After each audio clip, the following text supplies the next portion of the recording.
Banyak orang bahkan tidak sempat menyadari apa yang sedang terjadi. Hujan abu tipis mulai turun di beberapa wilayah, namun dampak yang dirasakan seluruh dunia. Langkahmu berat di ujung tanya, pintu terbuka, hati menahan. Semua petunjuk saling menatap, seperti tahu ada kebenaran.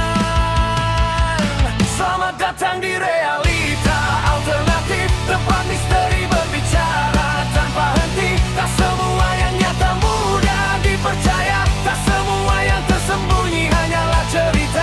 Selamat datang di realita alternatif, kau dengar panggilannya, kau tak bisa lari. Tak semua yang nyata mudah dipercaya, tak semua yang tersembunyi hanyalah cerita. Halo, selamat datang di channel ini. Di hari ini saya akan membawakan sebuah cerita yang sangat menyeramkan dari tahun 1833. Bayangin, suatu pagi yang tampak seperti biasa di Selat Sunda, nelayan mulai melaut, warga menjalani aktivitas seperti biasa. Tidak ada yang menyangka bahwa dalam hitungan jam, dunia akan menyaksikan salah satu ledakan terbesar dalam sejarah umat manusia. Suara ledakan itu begitu dahsyat hingga terdengar ribuan kilometer jauhnya. Langit berubah menjadi gelap. Laut yang semula tenang berubah menjadi tembok air raksasa yang meluluh lantahkan pesisir.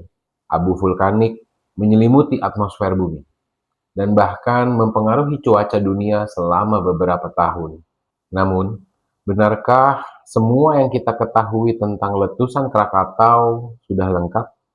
Atau masih ada fakta-fakta yang jarang dibahas? Selamat datang di Realita Alternatif, tempat kita mengupas peristiwa nyata yang menyimpan sisi lain di balik sejarah. Dalam episode kali ini, kita akan menelusuri salah satu bencana paling dahsyat yang pernah terjadi di planet ini, letusan Krakatau tahun 1883. Sebelum dikenal sebagai simbol kedahsyatan alam, Krakatau hanyalah gugusan pulau vulkanik yang berada di antara Pulau Jawa dan Sumatera. Lokasinya berada tepat di jalur pertemuan lempeng Indo-Australia dan Eurasia, wilayah yang kini termasuk dalam salah satu kawasan paling aktif secara geologi dunia.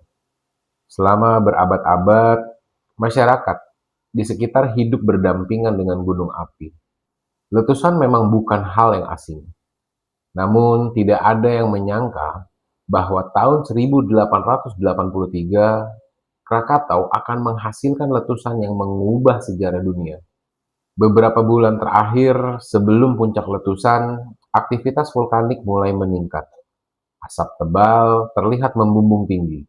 Dentuman kecil mulai terdengar. Hujan abu tipis mulai turun di beberapa wilayah. Saat itu, sebagian warga menganggapnya sebagai aktivitas gunung seperti biasa. Tidak sedikit pula yang percaya bahwa alam sedang memberikan peringatan. Tidak ada teknologi modern untuk memantau aktivitas vulkanik. Tidak ada sistem peringatan dini. Yang ada hanyalah tanda-tanda yang sulit dipahami. Pagi tanggal 27 Agustus 1883 menjadi titik balik. Dalam rentan beberapa jam, Krakatau melepaskan 4 ledakan besar. Ledakan terakhir merupakan ledakan yang paling dahsyat.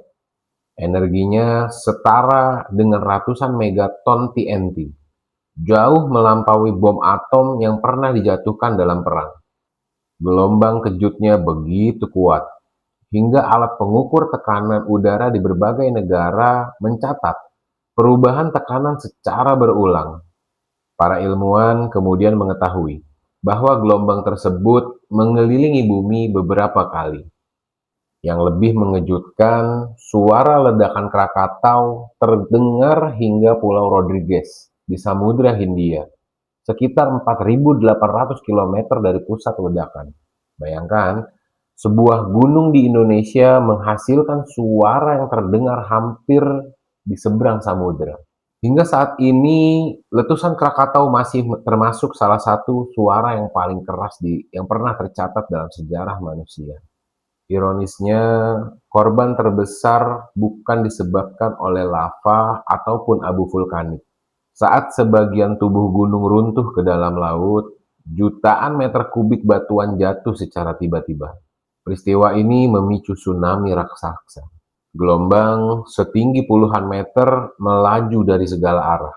Di pesisir Banten dan Lampung, desa-desa hilang dalam hitungan menit. Rumah-rumah kayu tersapu tanpa bekas. Pelabuhan hancur. Kapal-kapal besar terlempar jauh ke daratan. Banyak orang bahkan tidak sempat menyadari apa yang sedang terjadi. Diperkirakan lebih dari 36.000 jiwa meninggal akibat bencana tersebut. Angka yang sebenarnya mungkin jauh lebih besar mengingat banyak wilayah yang saat itu sulit didata. Tak berhenti di Indonesia, abu vulkanik Krakatau naik hingga puluhan kilometer ke atmosfer dan menyebar mengikuti arus angin. Beberapa minggu kemudian, masyarakat Eropa mulai melihat sesuatu yang aneh. Matahari terbit tampak merah menyala. Senja berubah menjadi ungu kemerahan. Fenomena serupa juga muncul di Amerika, Afrika, bahkan wilayah lain yang sangat jauh dari Indonesia. Ilmuwan kemudian menyimpulkan bahwa partikel abu vulkanik memantulkan cahaya matahari, sehingga menghasilkan warna langit yang tidak biasa.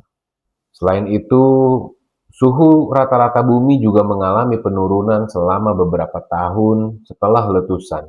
Satu gunung, satu letusan. Namun dampak yang dirasakan seluruh dunia. Ledakan Krakatau begitu besar hingga mengubah bentuk geografis wilayah. Sekitar 2/3 pulau lenyap akibat runtuhnya ruang magma di bawah permukaan. Yang tersisa hanyalah kaldera besar yang kini berada di bawah laut. Bayangkan melihat sebuah pulau yang selama ini ada di peta, lalu sebagian besar wilayahnya menghilang dalam waktu 1 hari. Ini adalah salah satu contoh nyata bagaimana kekuatan alam mampu mengubah permukaan bumi dalam waktu yang sangat singkat. Namun, alam memiliki cara sendiri untuk memulai kembali. Pada tahun 1927, dari dasar kaldera mulai muncul aktivitas vulkanik baru.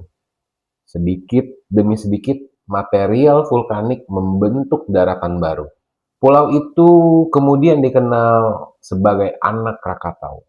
Hingga sekarang, Anak Krakatau masih aktif dan terus tumbuh meskipun sesekali mengalami erupsi. Peristiwa longsoran besar pada tahun 2018 menjadi pengingat bahwa kawasan ini masih menyimpan potensi yang sangat bahaya dan sangat nyata. Di balik penjelasan ilmiah, masyarakat sekitar memiliki kisah yang diwariskan dari generasi ke generasi. Ada yang mengaku mendengar suara gamelan dari arah laut sebelum letusan. Ada pula cerita mengenai cahaya-cahaya misterius yang muncul di langit malam. Sebagian masyarakat memaknainya sebagai pertanda bahwa alam sedang memberi peringatan. Hingga hari ini, kisah-kisah tersebut tetap hidup sebagai bagian dari tradisi lisan masyarakat. Belum ada bukti ilmiah yang dapat membenarkan atau membantah pengalaman tersebut secara pasti. Disinilah batas antara fakta sejarah dan pengalaman manusia dan kepercayaan budaya mulai saling bersinggungan. Apakah letusan Gunung Krakatau 1883 hanyalah bencana alam biasa yang berhasil dijelaskan oleh ilmu pengetahuan, atau masih ada sisi-sisi lain yang belum sepenuhnya terungkap? Tulis pendapat kalian di kolom komentar.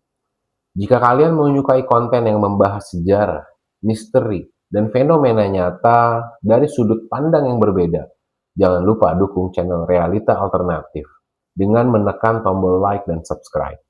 Aktifkan lonceng notifikasi agar tidak ketinggalan episode investigasi berikutnya.